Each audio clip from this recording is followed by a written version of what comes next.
no plot. Hi, this is Morgan. Quick warning, there are spoilers for the books that we discuss in here. We list them at the top of the show. You don't want to hear anything? Check in later. We also read books with disturbing themes, so maybe also check back later. Bye! Or enjoy the episode, I don't know. It's up to you. Okay, so what did we read this week? Oh god, this is already starting bad. I read The Lottery and Other Stories by Shirley Jackson. And I read, I think that this is the correct order of titles, Callimachus, Hymns, Epigrams, and Selected Fragments. Translated by Lombardo and Raynor. Why are you laughing at, like, don't look at me, okay? Alright, sorry, I'm still sick. Okay, well, you want to know what I read? Uh-huh. I don't want to know what I read. You don't know what you read. I know, okay, I know most of those that I read. The Hookup by M.L. I don't even know how you pronounce that last name. Broome? Sure. I don't remember that one, okay? I will be honest. Devious Lies by Parker S. Huntington. Emily Wilde's Encyclopaedia of Faeries by Heather... What? Why did my brain stop working? Fawcett. Heather What? Fawcett. Hold on. You, like, short-circuited I in real did, time. and I was reading it, and my brain just stopped. The Reunion, Meghan Quinn, and The Resting Scrooge Face by Meghan Quinn. Your brain is working as well as the outlets in your office. Oh, God. Which is not at all. Which is unfortunate. I didn't read great books to report on. The Lottery and Other Stories is, you guessed it, a collection of short stories. Wow. Now, I do have to say, Shirley Jackson is hailed as, like, this... She's like a horror writer. You know, The Lottery is supposed to be a really scary short story, and then she wrote, like, The Woman in Black, The Haunting of Hill House. Mm-hmm. Or maybe she didn't write The Woman in Black, but she wrote The Haunting of Hill House.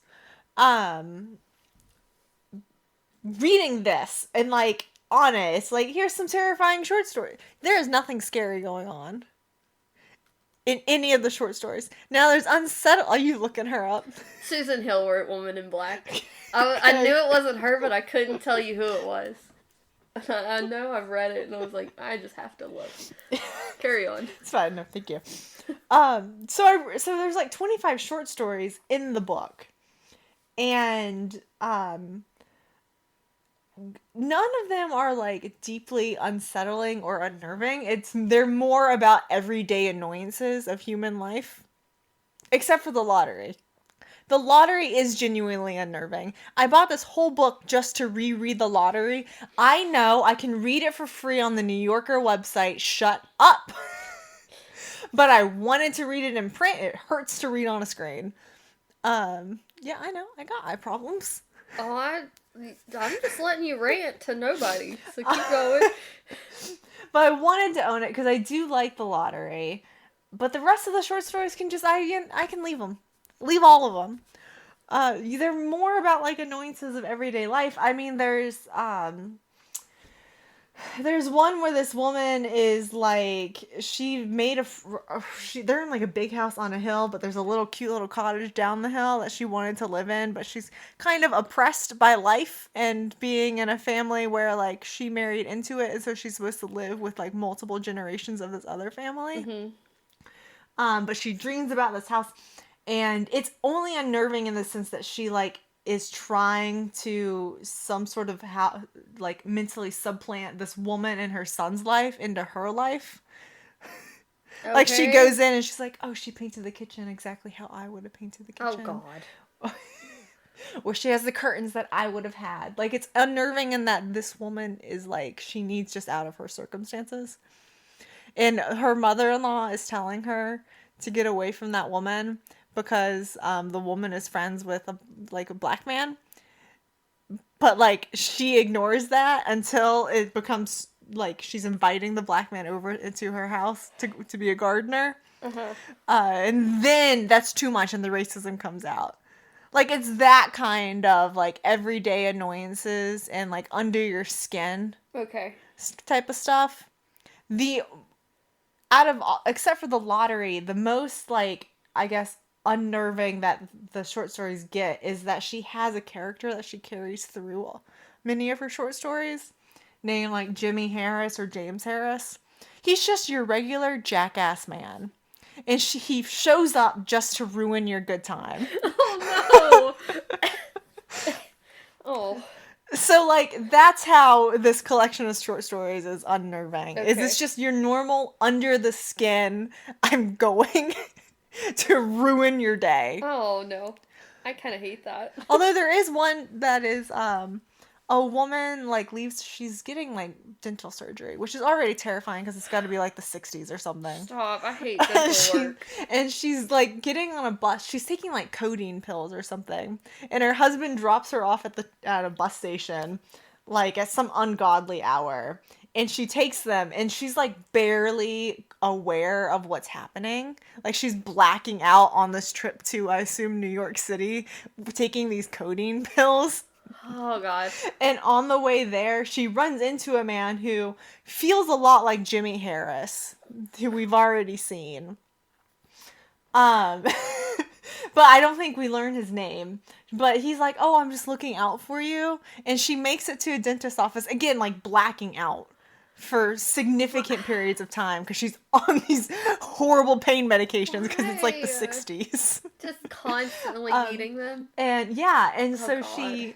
she gets to the dentist and they're like, okay, you have to have surgery, but they can't perform it. She has to go to an oral surgeon somewhere else in the city. So they send her and they make the appointment that day, which I'm like, is that really how it works? That's never how it works.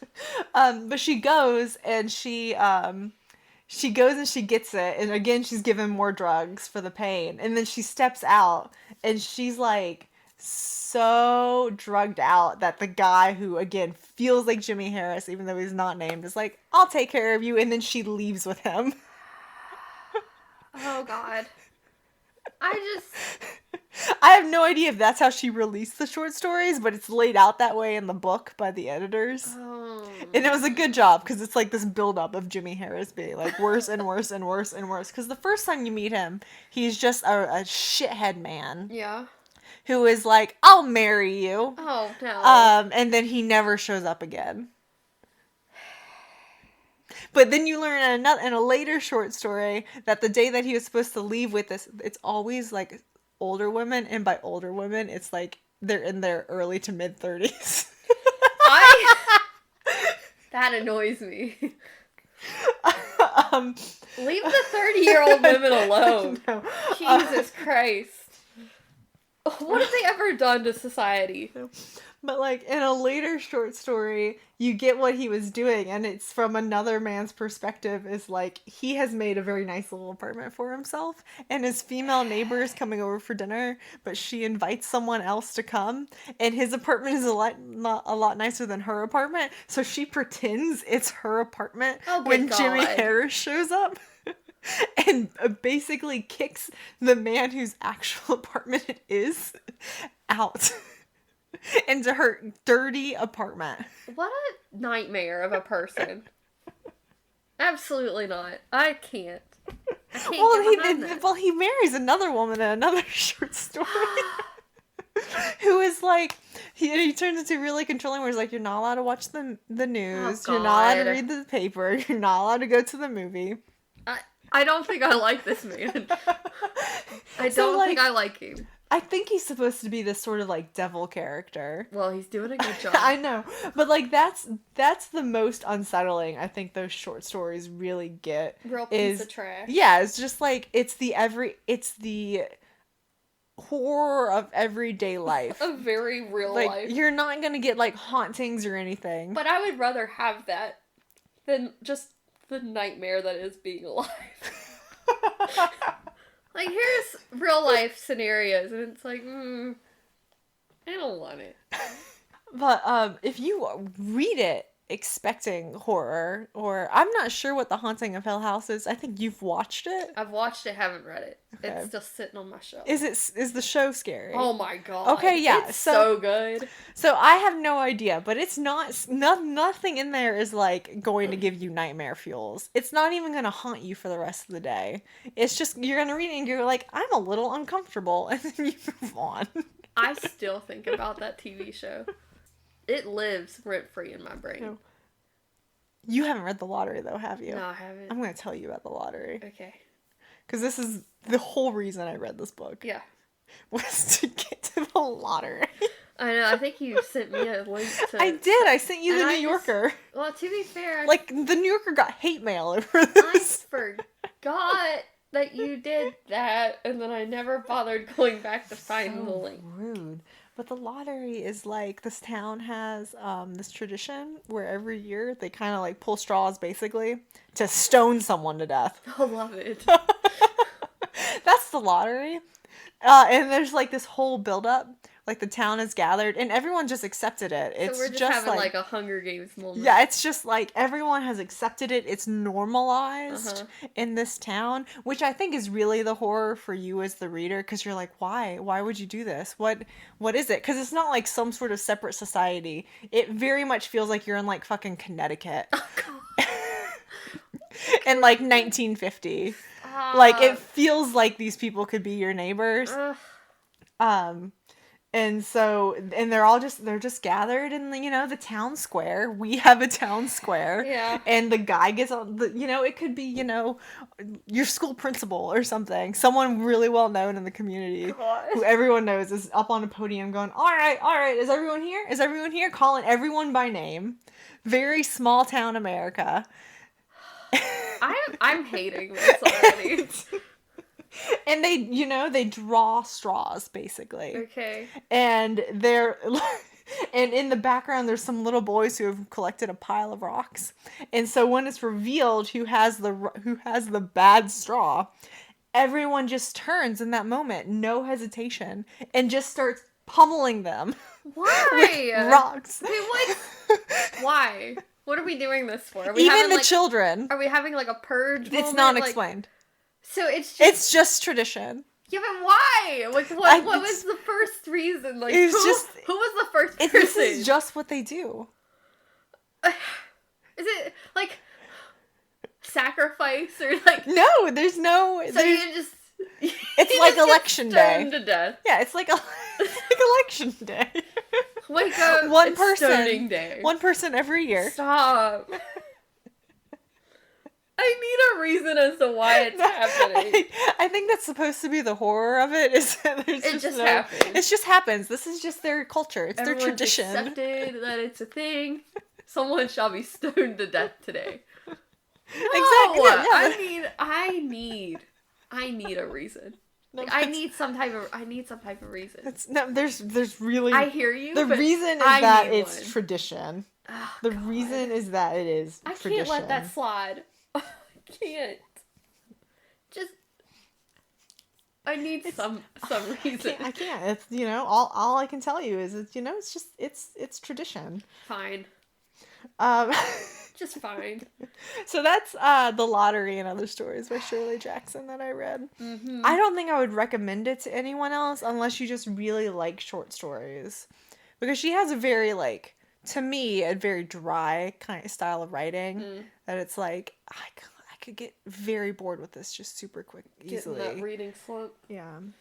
The other thing that I read is Callimachus hymns, epigrams, and select fragments translated. I'm very upset. I thought that this was Latin source, but it was Greek. You poor thing. I know.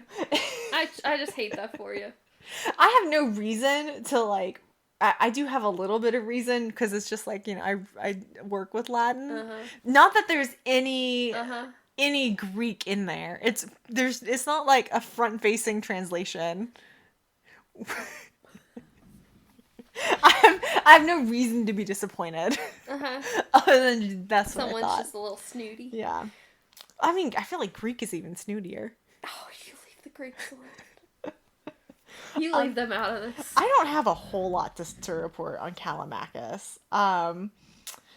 you know, you got the hymns to the gods. If you want some mythology and to really, like, try to flesh it out and dig into it, if that's your thing, go for it.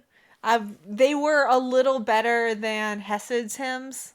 Hesiod? I don't know how to say his name, but there's another guy who has hymns to the I gods. like it when you don't know how to pronounce things because it makes me feel better about not being able to pronounce common names. The Greeks really, really mess with me. I do not know. But they got the hymns to the gods. I really like the epigrams. I won't read all of those to you because I really like the epigrams because a lot of them are like about grief and loss. So it's a very lovely look at humanity. Okay. But you should read them if you want to be depressed or you want to just love humanity. I do like being depressed, so Yeah. maybe that's for Yeah, me. so maybe, I mean, it's only like a 90-page book. Yeah. But it's a book. But some of the epigrams I thought were very funny, so I'm going to share, I think, 2 of them with you today. Okay. Okay. Epigram 21. Which do you hate more, Simone? Darkness or light? Darkness. There are more of you down here to spite. Oh. More of you. Epigram 22. He stooped to put flowers on his stepmother's tomb, thinking she'd changed since meeting her doom. He died when her gravestone fell on his head. Stepmothers are dangerous, even when dead. Oh my god, that's great.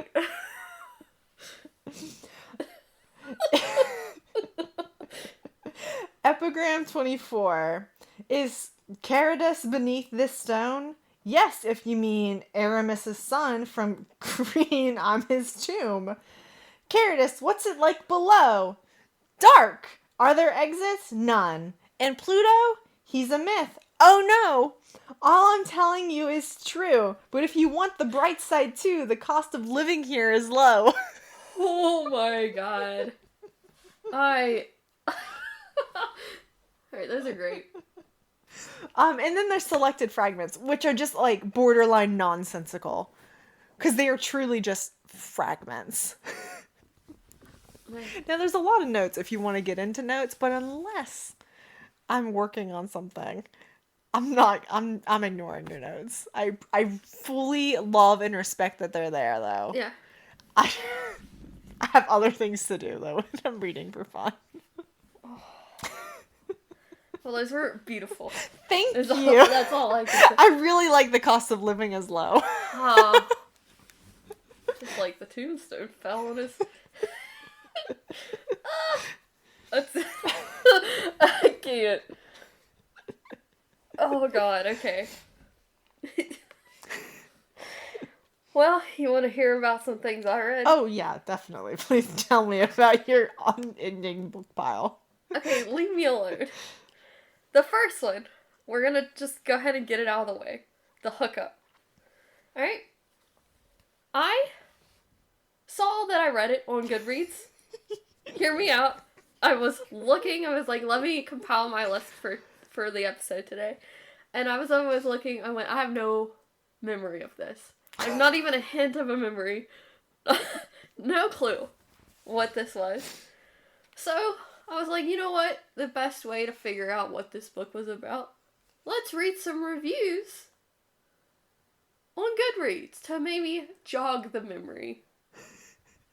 This one review wrote, okay, it was a decent time for what it was. Quick, forgettable, I forgot both their names, and I literally finished it 5 minutes ago. Well, yeah, I totally forgot everything about the book, so I'm still not sure. I do remember that the beginning of the book starts as, like, this guy, he was, like, 10, and the girl is 18, and he's, like, confessing his love to this 18-year-old. And, of course, she's like, fuck off, you're a kid, right? So they grow up. He's, like, wants to be a race car driver or something. And he, like, shows up to this random party that she's at when they're older. And they, like, almost hook up. Almost. And then they go on with their lives for another 8 years or something. It's just a constant time jump. And then you Yeah. finally get to the present day of whatever. And it's her brother's wedding. And of course they're both invited. So they both show up and they're like, oh my god, the sexual tension. The whole book is miscommunication. That's the whole trope of the book. I hate that. I hated both of the characters. They were both trash. And the only reason they get together is because her ex-boyfriend, like, piled up some credit card debt or something. Some type of debt. I don't remember what kind it was. And he was like, well, since I'm rich, because I'm this race car driver, marry me and I'll pay off your debt. Or some bullshit. I don't remember anything else. You don't have to get married to pay off someone's debt. That was listen, that's the plot. And I can't, that's the plot. Okay. At the end of this book, she, like, thinks he's cheating or something. I don't really understand any of it. But she ends up leaving him. She's like, I'm done. Oh! He gets into a car accident and he loses his vision. So she, like, nurses him back to health. Dude. Hold on. Nurses him back to health and he's, like, wigging out, right? Because he's like, my career is over. All this shit. And then he finally gets his vision back and he like, just forgets about her. And, like, does his own thing. And, like, goes to a party or something and they were supposed to have dinner. And she's like, he forgot about me. So she leaves. Now she wants a divorce. And the lawyer is, like, drawing up everything and she, like, doesn't want any money. And he thought she did. So they're like, oh, maybe she did actually want to be with me. The whole thing's trash. This book is trash, and the more I remember it, the more I remember I hated it. This is why it was blocked from my memory up until 30 minutes ago. Okay, it was gone. Listening to you, I'm like, there's a lot of points I dislike. Oh, there's more. I hate miscommunication as a trope. I'm immediately just angry and annoyed. Just talk! Yeah, like... Like, how does this go on for I don't so know long? if it's that just, like, we're such, like, upfront people. You piss me off, I'm going to say it to your face. Or it's that, like, other people are genuinely not miscommunicating, or authors just over-abuse it. It's just, like, it snowballs. It's, like, one thing, and then it's like, how did it get this far? Yeah. How did we get this far? Like, miscommunication happens, but how does it get so far? Like, my miscommunications are that I just don't listen to people, and then we figure it out that I wasn't the one listening. That's it. Okay? And then it ends there. It doesn't go on to be more of a problem.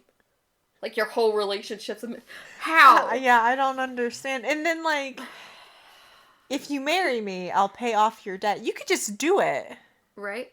But you could just be a kind person without strings attached. I don't even remember. Which makes you a lot more attractive. I don't even remember why she agreed to it.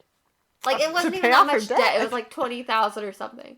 It wasn't even like a huge amount where it's like life-changing. You know what I'm saying? It's not. No. I don't understand. How do you feel about the age gap starting when he's 10? I'm not a fan. Okay, I wasn't a fan. And then it's like, he's 20 and she's like 28, and then it's like, whatever, and she's like 30-something. Fine. But the kid... But starting when he's 10? 10, he's like, I'm in love with you, I'm gonna marry you, whatever. I don't remember what was said.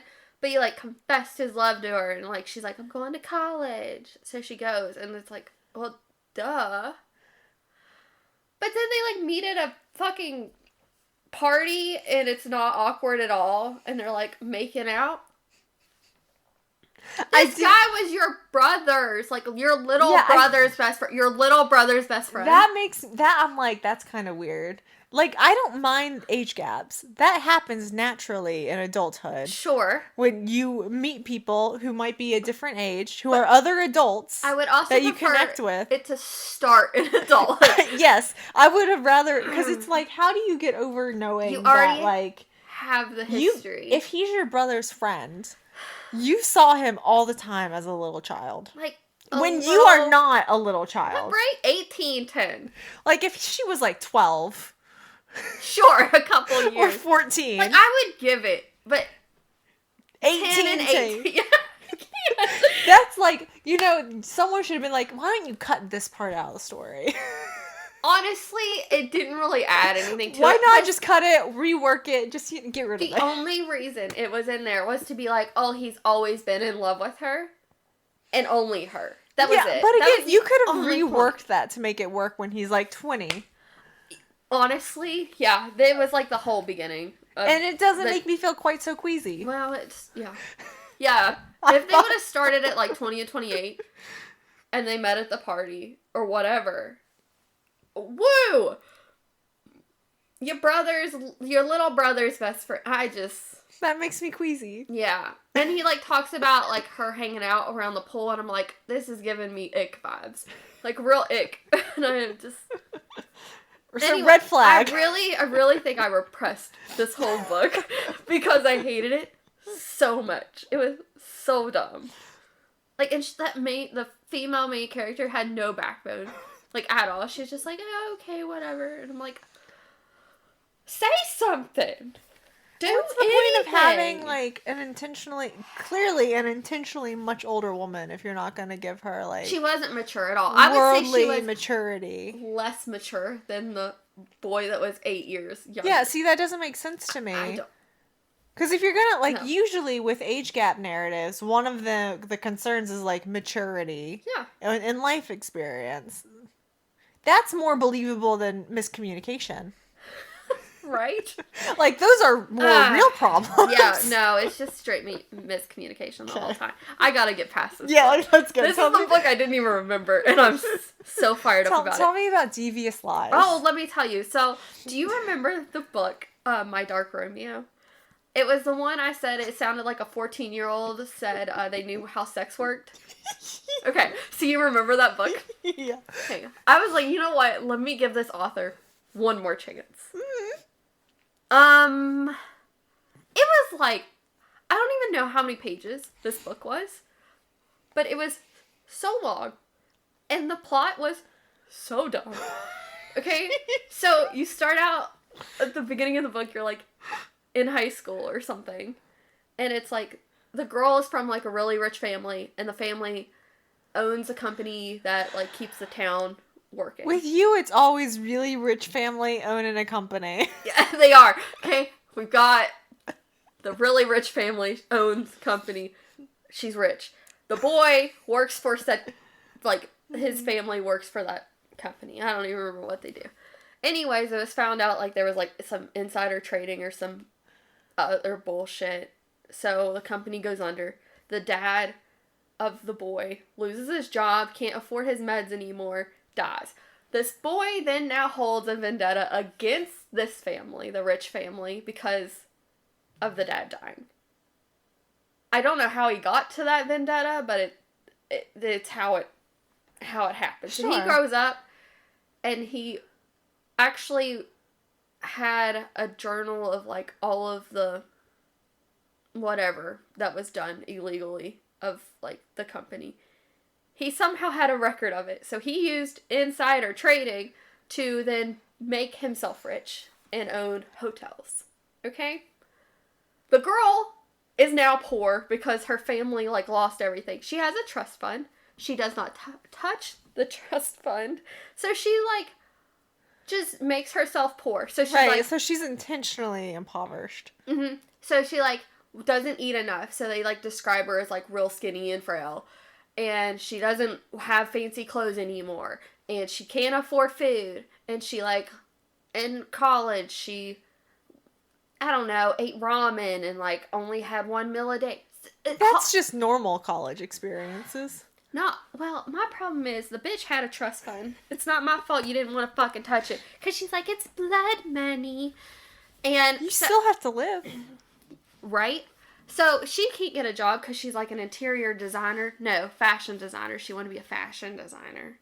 And she doesn't have a job. And she like talks to the brother of this guy because they were besties. And is like, I need a job. And he's like, oh, I can get you a job with whoever this man's company is. So she's going to go work for this company. But she should never see the main man, right? That has a vendetta against her. Ha! Of course they meet, and they, like, he hates her because he's like, you killed my father, even though, like, that bitch had nothing to do with it. She was, like, 15. But whatever. That's the whole story. It's just him complaining about his dad dying, and then we realize his dad just didn't want to take the meds and didn't want to tell him that, so it was like a lie anyways, and she didn't know anything about the company doing dirty shit. So he's like, oh God, I've blamed her for this many years, and blah, blah, blah, blah, blah. And it's like, I'm over it. Okay? So, needless to say, Not a fan. I swear it was like 600 pages, this book. Let me look it up. I can't, like, there was literally no plot. Like, I don't understand how you wrote something and it made it nowhere. Yeah. And this has another, like, trope in it that I also just really hate. What is it? It's blaming other people for someone else's death who weren't connected to it. God. That drives me bananas. Oh, and he's like, he's like an age gap too. Like, he's real old. Not old, but like, old enough to be, like, not blaming a fucking teenager for a whole company. She's a child. She has no stake in that company. But now, if you hate your parents, and by extension, you're like, I just don't want to associate with her, that's a different matter. But if you, like, she's a child. 702 pages. I read this, and I remember reading it, like, I would get so far, and I'm like, there's nothing that's happened. And then I would keep reading, I'm like, there's still nothing that's happened.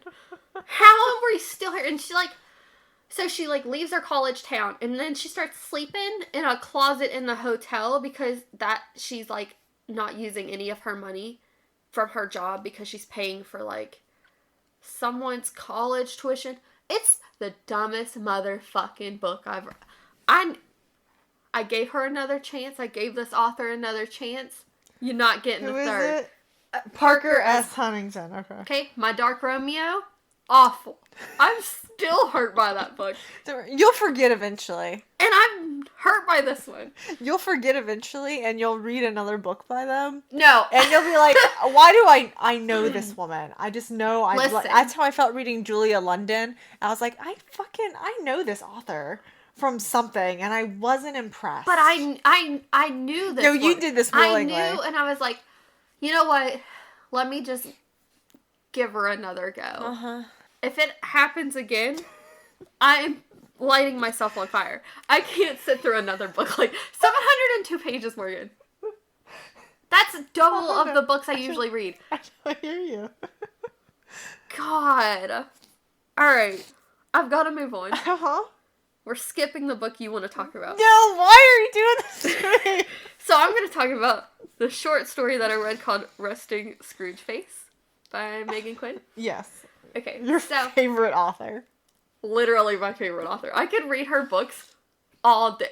I was looking up how many she has that I haven't read, and I was concerned that if I just kept reading them, I'd run out of her books. So we're taking a breather after these two. Because I don't want to run out of these rom-coms that I love so dearly. But The Resting Scrooge Face. So it's just a really short, like, this girl moves back home from New York. She gets dumped. She moves back home. And, of course, her high school sweetheart is there. He broke up with her because she wanted to go to New York and he didn't want to hold her back. Even though, like, because he didn't want to leave his family's business in the small town. Yeah, right? a very traditional Hallmark movie plot. So he was like, I'm going to stay here. You go do your thing. Because otherwise she would have stayed. He's like, I can't do that to you. You've got to be free. Although he didn't say these things when they were teenagers, so it was a lot of hate from her because he just kind of, like, cut her off and was like, peace, bitch. Anyways, she comes back and they're, like, both hate Christmas, which is why it's, like, Scrooge face. He was writing a little bullshit letter and the mailman comes in and he, like, throws it away so no one can read it. Well, the meddlesome mailman picks the letter out, puts it in an envelope, and hands it to the girl. Uh-huh. And so they're, like, writing back and forth, and they don't realize it's each other, but yet they meet in public, and they're, like, bickering and, like, mad at each other. It's great. And anyways, you get through it, and they finally get together at the end, because they're like, oh, we do still like each other. That's cute. Yeah, it was adorable. And no smut. They kissed at the end. I was like, well, that was wholesome. It's real wholesome. Now we're gonna go to a less wholesome, The Reunion. Now, this is the sequel to the novella you were bitching about last time that you didn't realize was an intro. Correct! So this book... Wait, let me make sure I recall the novella correctly. Uh-huh. This is a guy who divorced, dumped, unclear, but he goes drinking with his parents. Yes. And his parents abandon him at the bar. Yes! And he goes home with his ex's best friend. Yes. They fuck. Yes. And that's where it is. He freaks out. He freaks out and leaves. Yeah. He, pieces out so quick. So, The Reunion focuses on his family. So you have the parents who are just wonderful characters. I mean to tell you, they are, the best parents ever. They're not, but they really are. I love what they do. They're amazing. They're meddlesome. They just... Oh, I love it. But you've got 2 brothers. They're adopted. And then a birth, daughter. So that's the 3 of the family. Now, in this book, there's 6 point of views. Each of the children and each of their love interests. That's overwhelming. I thought so too. However, it's done so well. Okay. I couldn't imagine. I was because I started reading it, I was like, why am I reading the point of view of a different brother? The other brother. I was like, what? I thought I was reading the wrong book. So I went out of the book, went back to the novella, looked at the names, and I went, So I was like, well, I don't know what to do here. I'm already reading The Reunion. And then it finally switches to, the brother's point of view that you read in the novella. And I'm like, oh, no! We're reading everyone's point of view. Anyways, the oldest brother, which is in the novella, of course, he likes the baker. Whatever. And he finally, gets together with her. It's him and the sister are, arguing over cake flavors for their parents' so many year anniversary, 40, who knows. But they constantly, he's like, I want this flavor. The sister's like, you're stupid. We need this flavor. And they're constantly going back and forth to this poor baker. Right. And she's having, the best time of her life being in the middle of it. She's like, oh yeah, your sister did this. And he's like, stop changing things. It's amazing. This family's terrible and I love them. They're great. But so you've got that couple. And then the younger brother, it took over as head of the company, and of course, him and his secretary are flirting the line of, flirtatious. Then the little sister, who I guess gets revealed that she burned down the company at one point, but she never owned up to it, and the parents were waiting for her to own up to it. Why is it the girls who are always pyromaniacs? Well, she's the youngest, and little baby girl really set shit on fire. I guess she was having a party at the company, and it's like a Cabela's, but not a Cabela's, you know what I'm saying? It's an outdoor. Yes, it's an outdoor store. And she's holding these parties in high school, and I guess something went wrong, and it catches on fire, and she, instead of owning up to it, she lies about it, of course, and her parents are waiting for her to come clean. And she never does. Uh-huh. And no, how could you? Yeah, and they all have trust funds, and the oldest brother was I think is the oldest, but he was said something mean to her, they cut you out of your trust, you get nothing, you're gonna get nothing, you have nothing. So she believed this, and she was like, oh god, okay. So she runs away to be an influencer on the internet, and it worked out for a few years, and now she's back. She has no money, her influencing is trash. And it's not going well. So she's having, a mental breakdown the whole book.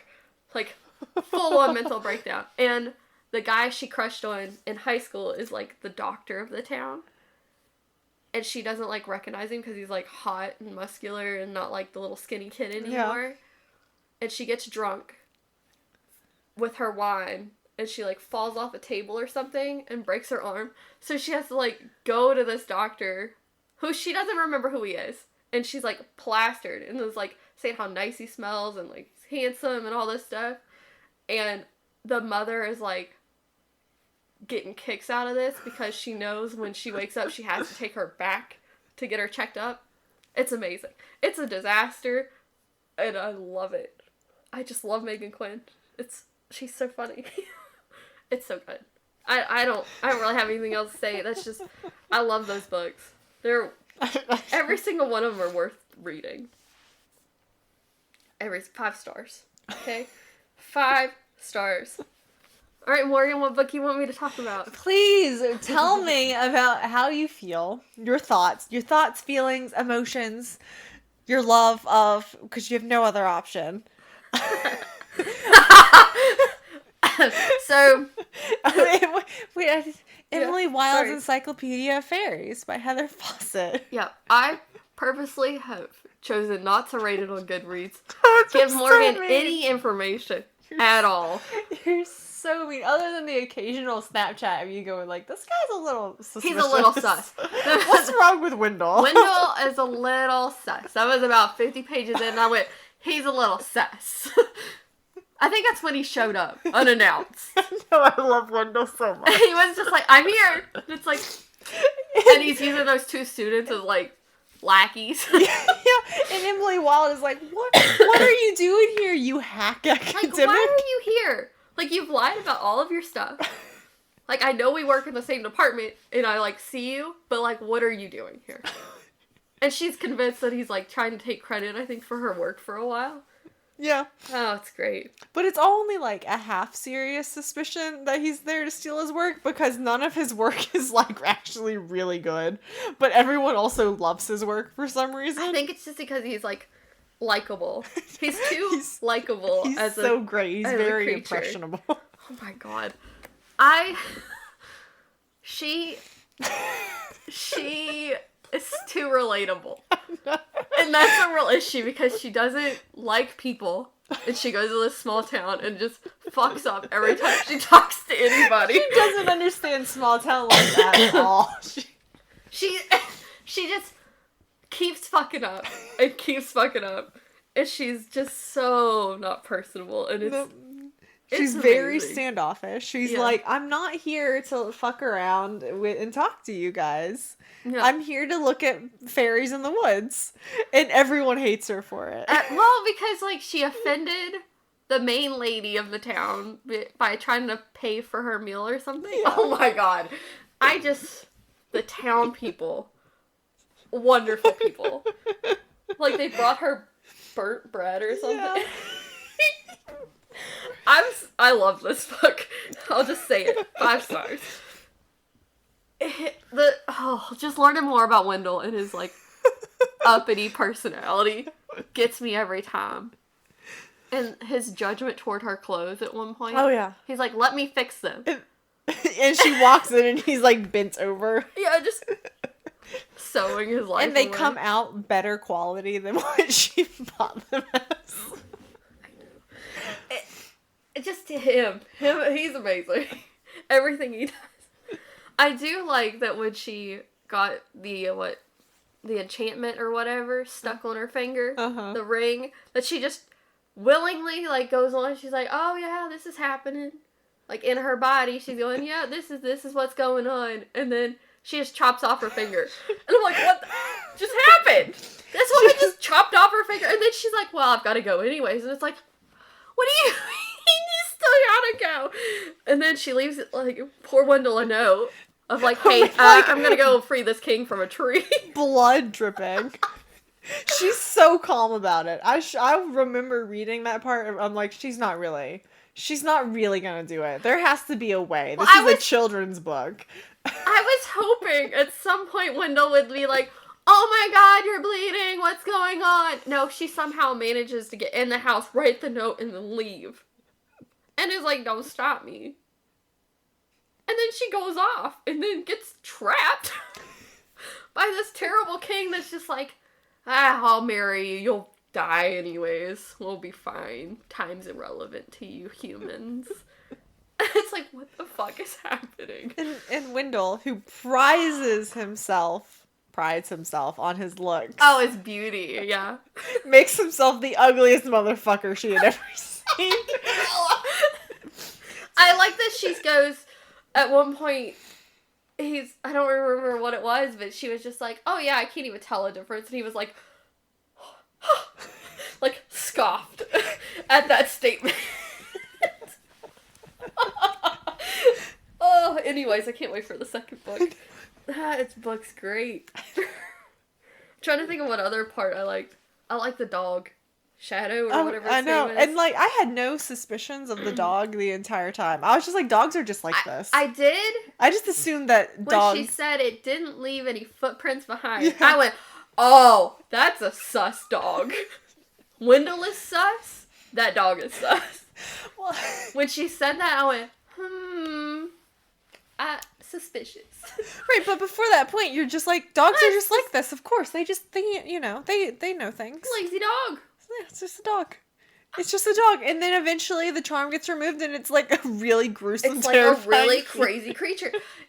Yeah, when she like walked into the whatever land to pull out those two girls. Yeah. Yeah. It was when she was like, and it doesn't leave any footprints behind. I went, sus. Wendell is sus, the dog is sus.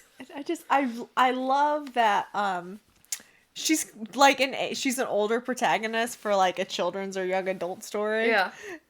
And she, like, because usually a lot of these stories are, like, they're grappling with, their... Like, coming of age. Yeah, they're coming of age, their confidence. But she's like, no, I'm the leading academic in my field. I know what the fuck I'm doing. I gotta cut off my hand. She knows what she wants. She is going to get it. She's like, I am better than everyone. Fuck you. I'm finishing this encyclopedia. I can walk into some sort of fae folk banquet and come out alive with 2 additional girls in tow. No problem. She is just ballsy.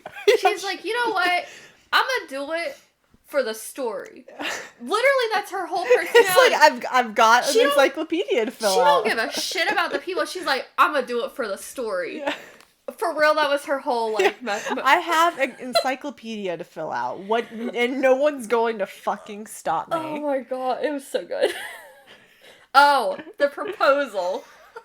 He's like, marry me. And she goes, well, let me think about it. All of this, I love that every interaction with him, even before it's confirmed, she's like, I'm going to read you through the lens that you are, in fact, fae folk. And so every interaction is like, she's doing 3-dimensional chess with herself. Yeah. Where she's like, is this genuine human emotion or is this elf? Oh, yeah. Well, I love Does he love me or am I like a trinket he's collecting? Yeah, it's kind of like, what is happening? And Wendell is too dumb. To be like intentionally manipulative or deceiving. Yeah. He's too very dumb. Straightforward in his... And like he's a himbo. Oh god. I just like that he tries to sleep with everybody too. I enjoyed that. See, he like tried to sleep with a lesbian. And she was like laughing the whole time he was like flirting with her. Yep. She's like, well, he'll find out eventually. Oh, it's so good. I love that book so much. I like when she like has to say that he's like fae or whatever. Yeah. And he's like, I can't say anything. And you could see him getting frustrated and she's like, what did I do? And he's like, I can't say anything. Like, say it. And she eventually does and he's like, thank God. We can move on past that. I like that he tried to give her his real name. And she's like, no. And she's like, I respect what you're doing. It's really stupid. Do not give me your real name. Like, I have no use for that. No use. I do also love, like, Wendell this whole time he's like really, he seems really harmless, really stupid, and then at the very end you're like, oh, he's on like a quest for revenge. Yeah, and he's like turns into this killer, and I'm like, oh my god, he's killing everyone. And it's like, what happened? It went from 0 to 100 so quick, because he like lost his damn mind and was like, murder ring, like full on murder spree. And it's like, I must kill my stepmother, and I'm like, what is going on? And throughout all of it, Emily is like, oh yeah, yes, this is more information on the elusive fae folk. I know, and then at one point he's like, I'm not telling you anything about my home because you're just gonna write a fucking paper. He's not wrong. I think she even admits it. She's like, you're right. She's like, yeah, I would. And he doesn't begrudge her that either. I do love that he's like, 100% respects her research. I just can't wait to see what he gets up to in the next. What they get up to, because at the end of the book, they're walking, like, you can imagine the drama in an academic conference of these two who, like, it's known that they're, like, they work in the same field, which means they're academic rivals. Yeah. She clearly can't really stand him. And then they walk into this conference holding hands. Yeah, and he even admitted at one point that he needed her name attached to his, like, presentation because he's losing funding for how shitty his work is. Yeah, because this man has nothing else going for him but half-assed academic research. Yeah. And which is crazy because he could literally just write everything. Like, he is of the kind. Like, he just chooses to fabricate everything. Yeah. He's like, nothing needs to be real. No one should be a better authority on the Fae folk than Wendell Brambleby. But he's like, no, I'm gonna just fuck around. Yeah, and he's like, oh, I'm losing funding. This is all like a hat trick to him. I love it. It's not about the funding. No. It's about keep getting to do the nonsense. He's like Bugs Bunny. Yeah. Well, he's like, I need to find my door. And it's like, well, it looks like you've done nothing to find the door. Like, what have you done, sir? Except you just run around and make students, like, do your shit for you. And, like, they quit. They leave. I think both of the ones... Truly baffling. The whole story's baffling. But I love it so much. Yeah, at the beginning I was like, it's kind of slow. And then I was like, oh, Wendell showed up. And I'm like, oh, no. As soon as he arrived, I was like, shit's getting good. And the entire time, Emily is, doing what she is supposed to be doing, and Wendell is, like, marching around looking for her. Like, this woman's gonna get herself killed. I know, he's, like, always trying to find her. Like, what are you doing? What are you doing? Where'd you go? Yeah. Also, what's the little creature in the tree? What was its name? Oh, I don't remember. I can't either. I love that little creature. It's like a little imp or a brownie or something. Brownie. Yeah. Yeah, I love that little thing. Just bringing her bread. She brings it little treats. Yeah. I like that she brings treats to like it's like befriending a feral cat. Yeah, but it was also like a chance that you could either really piss it off or it could love you. And there's like no in between. It's like it'll either really fucking hate you. And I like that because of Wendell making his tree like beautiful, it gets a girlfriend at the end. It's like, look at my tree. I got some women. I love that little creature so much. It had no business being that adorable with its like little pointy fucking hands or like tearing up everything. It's kind of be terrifying to look at. Yeah. The way it's described is not cute. But to me it's cute. Like its little actions of like, I can bake you stuff because you suck. Because she brought like that burnt bread to it and it's like, repulsed. Oh. Needless to say, I loved it. I loved everything about that book. Good. There wasn't a bad thing about it. Like, I don't know what could have been bad. Was my description of it to you very accurate? It's like a nice, cozy. It was, yeah. Yeah. Reading it, I was like, oh, it was a good read. It was a good read. That's all I got. Okay. Save the best for last. We gotta talk about... Do you have any red flags or triggers? I mean, we kind of talked about, like, the 10 and 18-year-old thing as a red flag. Miscommunication, I think, is now going to be a trigger for myself. I can read a lot of things. I don't think miscommunication's one of them. Yeah, no. And that's about it. Okay, I don't have any either. You have any reviews or anything? Oh Probably my god. not. I have some. Ooh. Now, Callimachus. Yeah. He has reviews for 1, 2, and 3 stars. The people who felt like giving Callimachus 3 or less did not feel inclined to tell me their thoughts. Tell you why. Yes, which I felt was very rude. Right? Just give me like a sentence. So, like, the first reviews are at 4 stars. Okay. Which, is annoying. They're also just not fun because, you know, they're people like me. And that they're like, this is good. This would be great notes. Good, like, great endnotes. Great matter. It's nice to have this translation because I guess Callimachus has been ignored. Oh. I don't know. I know so little. I mean, you know more than I do about it. Says the person who almost minored. If you keep bringing that up, I'm gonna lose my mind. Okay? I was 1 class away from a minor in classic literature, which is Greek and Roman, and please stop bringing it up. Please stop bringing it up. I will never stop bringing it up. You have more specialization in that time period than I do. Listen, I could not get a biochemistry degree with a minor in classic literature of Greek and Roman. I couldn't do it. Okay? Hear me out. I think you just didn't try hard enough. Yeah, I stopped 1 class away. I refused to have that minor. And I think that was very rude of you. No, because now I don't have to admit that I've read too much. That's why I'm going to keep saying you were 1 class away. I was 1 class away.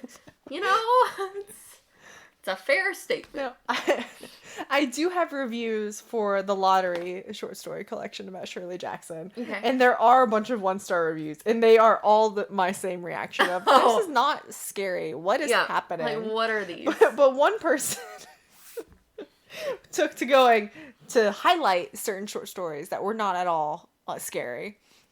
Her first review... Martini is this person's Goodreads name. Utterly disappointed. I picked up this book because I expected it contained a bunch of creepy short stories. As the subtitle suggests. I guess the subtitle on her copy was like 25 demonic stories. Oh. Now, I don't have my version with me, obviously. Because you forgot it. Because I forgot it. But it's, I think, a reprint, so I don't know. So I don't know if mine has a subtitle, but hers is 25 demonic stories. If that is the subtitle, that is a lie. That is a lie.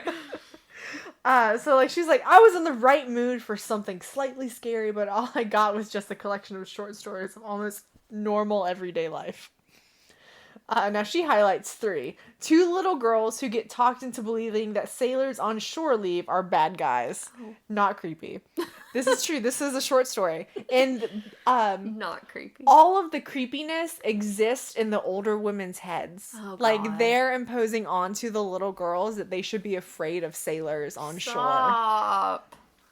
So I do think that like I guess it might be more psychological horror, but it really just feels like I'm just talking to, like, an older woman. It's not even, like, psychological horror.